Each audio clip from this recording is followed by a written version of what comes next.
நேற்றுக்கு பங்களாதேஷோட அரசாங்கம் வேடிக்கையான ஒரு விஷயத்தை பண்ணியிருக்காங்க. அது என்ன அப்படின்னா, இந்தியாவோட ஹை கமிஷனருக்கு ஒரு லெட்டர். இந்திய அரசாங்கம் டெல்லியில் இருக்கிற பங்களாதேஷி ஹை கமிஷனை பாதுகாக்கவில்லை. ஏகப்பட்ட நபர்கள் பங்களாதேஷி ஹை கமிஷனுக்கு ஆபத்து விளைவிக்கிற மாதிரி கேட்டுக்கு முன்னாடி நின்று போராட்டத்தில் ஈடுபட்டாங்க. இதன் காரணமாக எங்களோட அஃபீஷியல்ஸ், பங்களாதேஷி ஹை கமிஷனுக்குள்ளே இருக்கிற அஃபீஷியல்ஸ் அவங்களோட செக்யூரிட்டியை நினச்சி பயந்து எங்களுக்கு கால் பண்ணியிருக்காங்க. ஸோ ஜெனீவா கன்வென்ஷனின் படி எங்களோட ஹை கமிஷனுக்கு போதுமான பாதுகாப்பை இந்திய அரசாங்கம் கொடுக்கவில்லை அப்படின்னு கண்டனத்தை தெரிவிச்சிருக்காங்க. இந்த கண்டனம் அப்படின்றது எரியிற நெருப்பில் பெட்ரோலை ஊற்றுற மாதிரி அமைஞ்சிருக்கு. ஏன் அப்படின்றது தான் இன்றைக்கான காணொலியில் பார்க்க போகிறோம். நான் உங்கள் ஆகாஷ், தமிழ் பொக்கிஷம் வழக்கம் டிபி டிஃபென்ஸ். சில நாட்களுக்கு முன்னாடி இந்தியன் ஹை கமிஷனுக்கு எதிராக பங்களாதேஷில் இருக்கக்கூடிய சில நபர்கள் போராட்டத்தில் ஈடுபட்டாங்கன்றது தெரியும். எதற்காண்டி ஈடுபடுறாங்க? ஒரு நபர் பங்களாதேஷில் தாக்காவில் சுட்டு கொல்லப்படுறாரு. அந்த நபர் சுட்டு கொல்லப்பட்டது இந்திய உளவாளிகளால் தான் அப்படின்னு அந்த மக்கள் போராட்டத்தில் ஈடுபட்டிருக்காங்க. அந்த போராட்டத்தில் இந்தியன் ஹை கமிஷனுக்கு எதிராக நின்று நாங்கள் உங்கள் ஹை கமிஷனர் எல்லாத்தையுமே அட்டாக் பண்ணுவோம், வெட்டுவோம், குத்துவோம், உள்ளே இருக்கிற அஃபிஷியல்ஸ் எல்லாரையும் கொண்டதுக்கப்புறமா பில்டிங்கை செங்கலாக பேர்த்தெடுப்போம் அப்படின்ற மாதிரியான டயலாக்ஸில் ஈடுபடுறாங்க. ஸோ இந்த இடத்துல போராட்டத்தில் ஈடுபட்ட அந்த நபர்கள் பயன்படுத்துகிற வார்த்தையே என்ன அப்படின்னு பார்த்தீங்கன்னா வயலன்ஸ் தான். அதுக்கடுத்து ஹை கமிஷனுக்கு முன்னாடி நின்றுட்டு கல்லை விட்டு எறிகிறது, செங்கலை விட்டு எறிகிறது, கேட்டை எத்துறது, இந்த மாதிரி வேலையில் ஈடுபடுறாங்க. ஸோ அந்த இடத்துல ப்ரொடெக்ஷன்ன்றது கொஞ்சம் மிஸ் ஆகிருந்துச்சு அப்படின்னா இந்த நபர்கள் கேட்டை உடைச்சிட்டு உள்ளே போய் ஹை கமிஷனில் இருக்கிற அஃபீஷியல்ஸையோ இல்லை ஹை கமிஷன் பில்டிங்கையோ டேமேஜ் பண்ணியிருக்கிறதுக்கு 100% வாய்ப்பு இருக்குது. ஏன்னா அப்படிப்பட்ட ஒரு பைத்தியக்கார கும்பல் தான் அங்கே இந்தியன் எம்பசிக்கு முன்னாடி நின்று போராட்டம் பண்ணிகிட்டு இருந்திருக்காங்க. இப்போது இந்த போராட்டத்தை இந்தியாவில் நடந்த பங்களாதேஷ் ஹை கமிஷனுக்கு முன்னாடி நடந்த போராட்டத்தோடு ஒப்பிட்டு பார்த்தோமே ஆனால் நம்ம நாட்டில் டெல்லியில் இருக்கிற பங்களாதேஷ் ஹை கமிஷன் அவர் எம்பசிக்கு முன்னாடி சில நபர்கள் அப்படின்னு நான் சொல்கிறப்ப மொத்தம் அங்கே இருந்ததே ஒரு 15-18 பேர் தான். 2 டிஜிட்டில் தான் ஆட்கள் இருக்காங்க. இந்த நபர்கள் ஒரு ஹிந்துவை பங்களாதேஷில் வச்சு எரிச்சாங்க இல்லையா, கொன்னதுக்கப்புறம் எரிச்சாங்க இல்லையா, அதை கண்டித்து பங்களாதேஷி அரசாங்கம் மைனாரிட்டிஸை பார்த்துக்கணும் அப்படின்ற ஒரு கோஷத்தை எழுப்பிட்டு ஹை கமிஷனுக்கு முன்னாடி நின்று போராட்டத்தில் ஈடுபட்டாங்க. இந்த நபர்கள் என்ன சொல்லியிருக்காங்க ஸ்லோகன்ஸில் அப்படின்னா, இந்துஸோட உயிரை பாதுகாக்க வேண்டியது பங்களாதேஷி அரசாங்கத்தோட கடமை அப்படின்றத தான் சொல்லியிருக்காங்க. அவங்க பங்களாதேஷி ஹை கமிஷனையோ இல்லை பங்களாதேஷி ஹை கமிஷனில் இருக்கக்கூடிய அஃபிஷியல்ஸ் பங்களாதேஷி நபர்களையோ எந்த வகையிலையும் பர்சனல் அட்டாக்கோ இல்லை வார்த்தை மூலமாக மிரட்டுறதோ இது எதுலையுமே ஈடுபடலை. அண்ட் கேட்டில் இருந்து சில அடி தூரங்கள் இதுக்கெல்லாம் ப்ரோட்டோக்கால் இருக்குது. ஒரு ப்ரொட்டஸ்ட் ஒன்று எம்பசி முன்னாடி நடக்குது அப்படின்னா அது இவ்வளோ தூரம் முன்னாடி இருந்து தான் நடக்கணும், இவ்வளோ பக்கத்துலலாம் வரக்கூடாதுன்னு சொல்லி எல்லாத்துக்கும் ப்ரோட்டோக்கால் இருக்குது, SOP இருக்குது. அது எல்லாத்தையும் ஃபாலோ பண்ணி எந்த இடத்துல நின்று போராட்டம் பண்ண முடியுமோ அந்த இடத்துல நின்று போராட்டம் பண்ணியிருக்காங்க. அதுவும் ஒரு குறிப்பிட்ட டைம் ஃப்ரேமுக்கு மட்டும்தான் அவங்க பண்ணாங்க. ஒரு கால அவகாசம் கொடுக்கப்பட்டுச்சு. அதுக்குள்ளே உங்களோட கண்டனத்தை தெரிவிச்சுட்டு நீங்கள் கிளம்பிடுங்க அப்படின்னு சொல்லி அங்கே இருக்கிற காவல்துறை அதிகாரிகள் சொல்லியிருக்காங்க. ஸோ இதுதான் இந்தியன் ஹை கமிஷன் நடந்த ப்ரொட்டஸ்ட்டு. நீட்டாக வராங்க, அவங்க சொல்ல வேண்டியதை சொல்கிறாங்க, சொன்னதுக்கப்புறம் கிளம்புறாங்க. இதில் பர்சனல் த்ரெட் அங்கே இருக்கிற அஃபிஷியல்ஸ் மேலேயோ இல்லை ஹை கமிஷன் மேலேயோ எந்த இடத்துலையும் வைக்கலை. அவ்வளோதான் நடந்துச்சாங்க.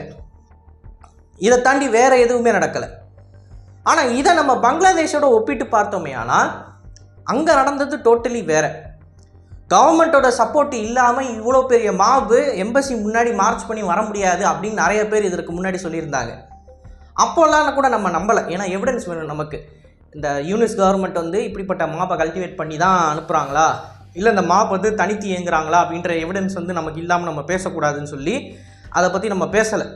பட் இப்போது பங்களாதேஷில் இருக்கக்கூடிய இந்த முக்கியமான ஸ்டேட்மெண்ட்டுன்றது, அதாவது பங்களாதேஷி அரசாங்கத்தோட ஸ்டேட்மெண்ட்டு, இந்த 2 இதை ஒப்பிட்டு பார்த்துட்டு நீங்கள் எங்களோட ஹை கமிஷனை பாதுகாக்கலை அப்படின்னு நம்மளை பார்த்து கேள்வி கேட்குறாங்க. ஆக்சுவலாக இவ்வளவு தூரம் ப்ராப்பராக நம்ம எந்த ஒரு கமிஷனுக்கும் பாதுகாப்பு கொடுக்கணும்னு அவசியம் கிடையாது. ஏன்னா நம்மளோட இந்தியன் எம்பசி ஸ்டாஃப் மெம்பர்ஸ் அவங்க நாட்டுக்குள்ளே ஒவ்வொரு நேரமும் உயிருக்கு போராட்டிக்கிட்டு இருக்கிறப்ப நம்ம இவ்வளோ தூரம் உங்களுக்கு பாதுகாப்பு கொடுக்கணுன்ற அவசியமே கிடையாது. ஆனாலும் நம்ம கொடுக்குறோம், கொடுத்து பத்திரமா வச்சுக்கிறோம். ஒரு சின்ன லெவலில் கூட இன்கன்வீனியன்ஸ் வராத மாதிரி ஒரு ஜல்லிக்கல்லு கூட கமிஷனை நோக்கி எரியப்படவில்லை இந்தியாவில். ஆனால் அங்கே அஃபீஷியல்ஸை வெட்டுவோம் குத்துவோன்னு சொல்லி பேசிக்கிட்டு இருக்காங்க. ஸோ இவ்வளவு தூரம் ப்ராப்பராக செக்யூரிட்டியை மெயின்டைன் பண்ண நம்மளை பார்த்து இவங்க கேள்வி கேட்குறாங்க, எங்களுக்கு நீங்கள் செக்யூரிட்டி கொடுக்கல, என்ன வேலை பார்க்குறீங்க அப்படின்ற மாதிரி கேள்வி கேட்டிருக்காங்க. ஸோ இந்த ஸ்டேட்மெண்ட்டில் இருந்து தான் நம்ம ஒரு விஷயத்தை தெளிவாக பார்க்க முடியும். அப்போது இதற்கு முன்னாடி யூனிஸ் கவர்மெண்ட் தான் இந்த மாப் அட்டாக்ஸுக்கு பின்னாடி காரணமாக இருந்திருக்காங்க, அவங்க தான் கல்டிவேட் பண்ணியிருக்காங்கன்றது ஊர்ஜிதமாகுது. ஏன்னா இந்த மாபுக்கும் யூனிஸ் கவர்மெண்ட்டுக்கும் சம்மந்தம் இல்லை அப்படின்னா அவங்க தேவையில்லாமல் இப்படி ப்ரொவோக் பண்ண மாட்டாங்க.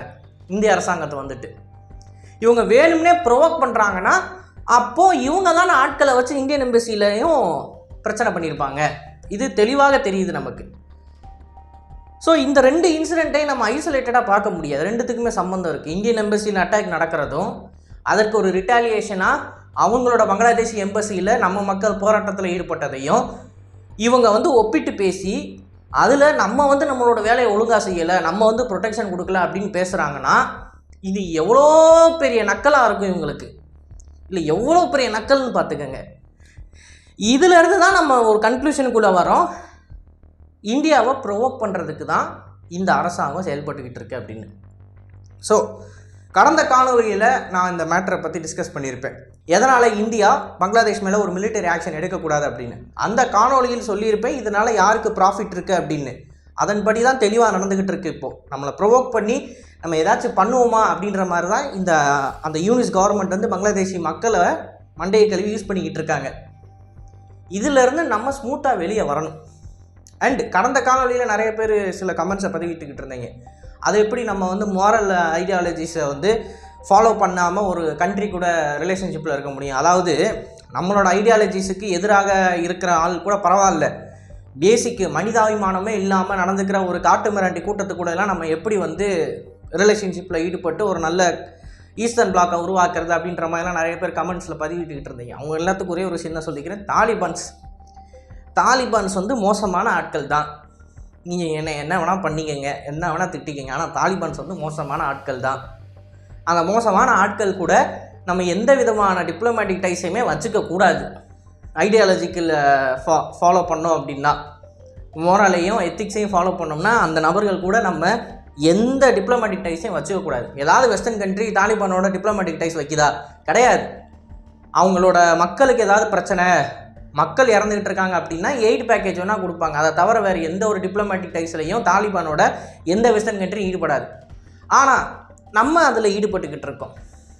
தாலிபான் அஃபீஷியல்ஸை இந்தியா கூப்பிடுறோம், அவங்கள வச்சு ப்ரெஸ் கான்ஃபரன்ஸ் ஒன்று பண்ணுறோம். அந்த ப்ரெஸ் கான்ஃபரன்ஸில் கேள்வி கேட்குற எல்லா ஆட்களையுமே நம்ம விமனாக போடுறோம். ஏன்னா நம்ம ஒரு மெசேஜ் கொடுக்குறோம் அவங்களுக்கு, உங்கள் நாட்டில் தான் நீங்கள் பொண்ணுங்களை மதிக்க மாட்டேன், எங்கள் நாட்டில் அப்படி கிடையாது அப்படின்ற மாதிரி நம்ம ஒரு மெசேஜை கொடுக்குற விதமாக எல்லாமே விமன் ஆங்கர்ஸாக தான் இருந்தாங்க கேள்வி கேட்குறவங்களாம். இந்த மாதிரிலாம் நம்ம பண்ணுறோம். ஆனால் ஒரு ஹியூமன் ரைட்ஸை ஃபாலோ பண்ணாத, விமனுக்கு சக உரிமை கொடுக்காத ஒரு ஆர்கனைசேஷன் ஆர் ஒரு கவர்மெண்ட்டுக்கு நம்ம டிப்ளமேட்டிக்கல் டைஸில் ஈடுபடுறோம் அப்படின்னாலே அது ஒரு விஷயத்தை தான் காட்டுது. நீ உன் நாட்டுக்குள்ளே என்ன வேணால் பண்ணிட்டு போ, அதை பற்றி எனக்கு கவலை இல்லை. எனக்கு மெயினாக ஒரு எனிமி இருக்கான், அவன் தான் யுனைடெட் ஸ்டேட்ஸ் ஆஃப் அமெரிக்கா. இந்த எனிமியை கவுண்டர் பண்ணணும் அப்படின்னா தனியாக கவுண்டர் பண்ண முடியாது, நம்ம எல்லாம் ஒன்றா சேர்ந்தால் தான் கவுண்டர் பண்ண முடியும். ஸோ உள்ளுக்குள்ளே நீ என்ன வேணால் பண்ணிட்டு போ, அதை பற்றி எனக்கு கவலை இல்லை. ஆனால் இந்த பிளாக்கில் சேரு, நம்ம ட்ரேட் பண்ணிக்கிட்டே இருப்போம், ட்ரேட் பண்ண தான் வெல்த்து வரும், வெல்த்து வர வர யூஎஸை கீழே தள்ளிடலாம் அப்படின்ற ஒரு ஐடியாலஜியில் ஈஸ்டர்ன் பிளாக் வேலை செஞ்சுக்கிட்டு இருக்கிறது. நம்மளும் தாலிபான் ஒரு எந்த மாதிரியான ஒரு ரிலேஷன்ஷிப்பில் இருக்கோன்றதை வச்சு உங்களால் ஜட்ஜ் பண்ண முடியும். ஸோ எத்திக்ஸு, எது சரி எது தப்பு, அங்கே கொள்வது நம்ம ஆட்கள், நம்ம ஒரு காலத்தில் நம்ம கூட ஒன்றா இருந்தவங்க தான், தொப்புள் கொடி உறவு, இதெல்லாம் தனிநபர். நீங்கள் நான் பேச முடியும், நான் பேசலாம். நான் ஒரு காணொலியில் தொப்புள் கொடி உறவு இவங்களெல்லாம் கொள்கிறாங்க, நம்ம எதுவுமே பண்ணாமல் இருக்கோமே ஆச்சா ஊச்சான்னு கத்தலாம்.